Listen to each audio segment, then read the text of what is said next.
बच्चों आज हम चालू करने वाले हैं एक्सरसाइज 1.1। हम शुरू से क्वेश्चन करते हैं। चलो स्टार्ट करते हैं। पहला क्वेश्चन क्या कह रहा है, is zero a rational number, can you write it in the form of p बटे q where p and q are integer and q not equal to zero. हम प्रीवियस क्लास में हम पढ़ चुके हैं इस चैप्टर का इंट्रोडक्शन, उसमें मैंने ये सब करवा दिया, रेशनल नंबर की डेफिनेशन और इंटीजर क्या होते हैं। ठीक है, तो अब इस क्वेश्चन को करते हैं। क्या कह रहा है कि जीरो बताना है कि जीरो एक रेशनल नंबर है या नहीं। तो इसका आंसर होगा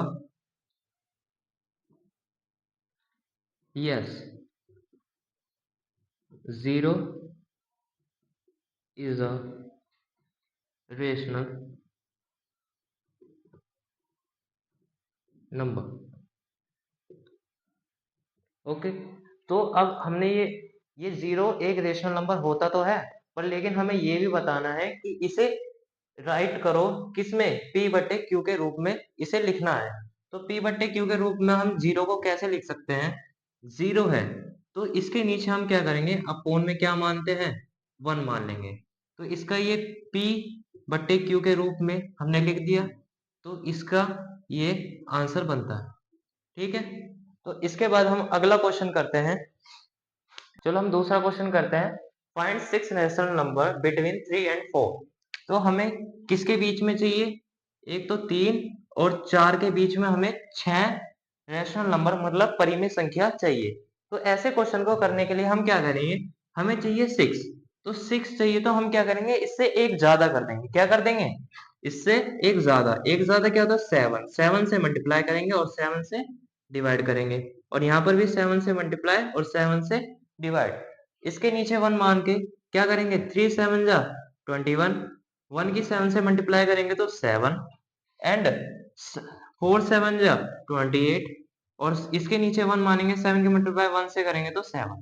ठीक है, अब इसके और इसके बीच में 21 से 28 के बीच में कितनी संख्या बची है, 22, 23, 24, 25 एंड 26 एंड 27।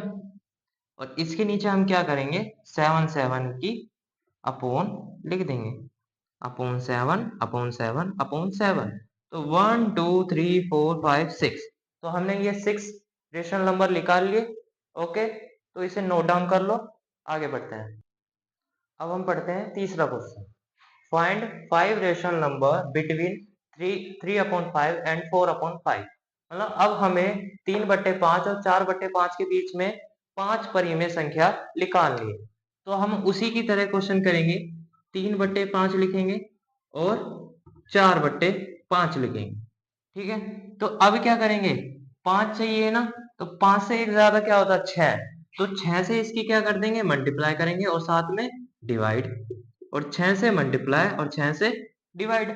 अब 3 6 जा कितना होता है, 18, 5 6 जा 30 एंड 4 6 जा 24 एंड 5 6 जा 30। तो अब 18 बट्टे 30 और 24 बट्टे 30 के बीच में कितनी संख्या बची, एक बचा, 19 बट्टे 30, 20 बट्टे 30 और 21 बट्टे 30 और 22 बट्टे 30 और 23 बट्टे 30, या 19 अपॉन 30, 20 अपॉन 30, ऐसे ऐसे करके हम निकाल सकते हैं। और जो वैल्यू कट रही है उसे काट भी सकते हैं, जैसे कि ये 0 से 0 कट गया तो ये आ गया तुम्हारा 2 अपॉन 19 अपॉन 30, ये 2 अपॉन 3 आ गया। ये भी कट रहा है किससे, 3 से, 3 7 जा 21 और 3 1 जा 3 0 बाद, तो ये आ गया 7 अपॉन 10।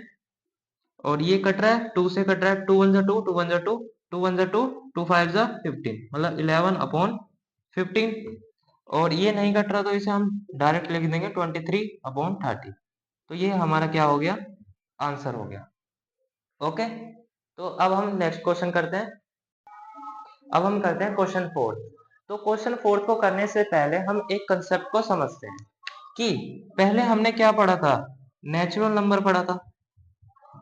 नेचुरल नंबर का एक गोला है हमारे पास कि इसमें क्या है, सारे नेचुरल है, नेचुरल मतलब कौन कौन से? 1 2 3 4 और अनंत तक। ठीक, ये हमारे नेचुरल नंबर है। फिर इसके बाद इसमें हमने जीरो जोड़ दिया तो वो क्या बन गया? हमारा होल बन गया, मतलब पूर्ण संख्या, होल नंबर। तो इसमें हमने जीरो जोड़ा है ना, तो यहाँ पर जीरो आ गया। फिर इसके बाद एक और बनाया, और ये कौन सा है? वोल के बाद हमने जीरो में हम माइनस की भी जोड़ देते हैं, जैसे कि -1 -2 -3 and so on, Anant minus का। तो ये हमारा क्या होता है? इंटीजर। क्या होता है? इंटीजर। ठीक है, तो ये हमारे इंटीजर नंबर होते हैं।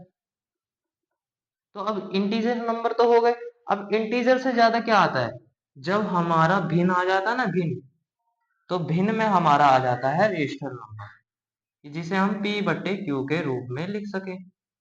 रेशनल नंबर जिसे हम p बट्टे क्यू के रूप में, मतलब जैसे 2/3, 0.25 या 0.2 बार, या माइनस की 3/4, या इससे भी अलग। तो ये सारी जो संख्या है ये रेशनल नंबर है। तो इस डायग्राम से, तो ऐसे ही सारे रेशनल नंबर इंटीजर होंगे? नहीं होंगे। और ये बताओ कि ये जितने भी है सारे इंटीजर रेशनल नंबर होंगे? देखो, तो रैशनल नंबर क्या होते हैं? ये सारे। ठीक है, पर इंटीजर में क्या है? माइनस के, जीरो और प्लस के। पर लेकिन इसमें ये बट्टे वाले तो नहीं आते, तो रैशनल नंबर में बट्टे वाले आते हैं। तो मैं कह सकता हूं ना कि ऑल रेशनल नंबर क्या है? इंटीजर होंगे? तो नो। तो हम कहेंगे कि all integer number is a rational number. ठीक है, तो सारे जो रैशनल नंबर है वो इंटीजर नहीं होंगे, पर लेकिन जो सारे इंटीजर नंबर है वो क्या होंगे? रैशनल नंबर होंगे। तो इसी डायग्राम से हम ये क्वेश्चन करेंगे। तो every natural number is a whole number, मतलब सारे नेचुरल नंबर क्या है? होल नंबर है। ये है? तो हाँ है।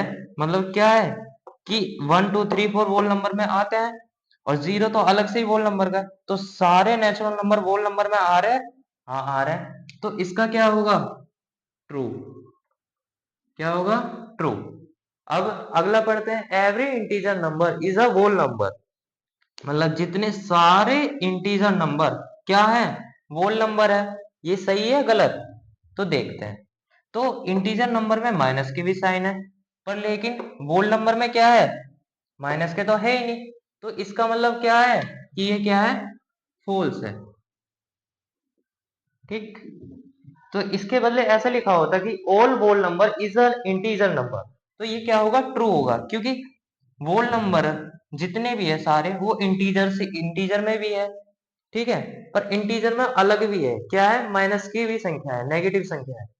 ठीक है, तो अब इसमें करते हैं every rational number is a whole number, मतलब जितने भी रैशनल नंबर है वो क्या है? होल नंबर है। ये सारे जो रैशनल नंबर है वो होल नंबर होंगे? नहीं, क्योंकि वोल नंबर में जीरो से अनंत तक होते हैं पॉजिटिव में, पर लेकिन रेशनल नंबर में पॉइंट की भी आती हैं, बट्टे के भी आते हैं और माइनस की भी आती है। तो ये भी क्या हो जाएगा? फॉल्स हो जाएगा। तो आज ये हमारी एक्सरसाइज खत्म हुई। अब अगली बार करेंगे हम 1.2।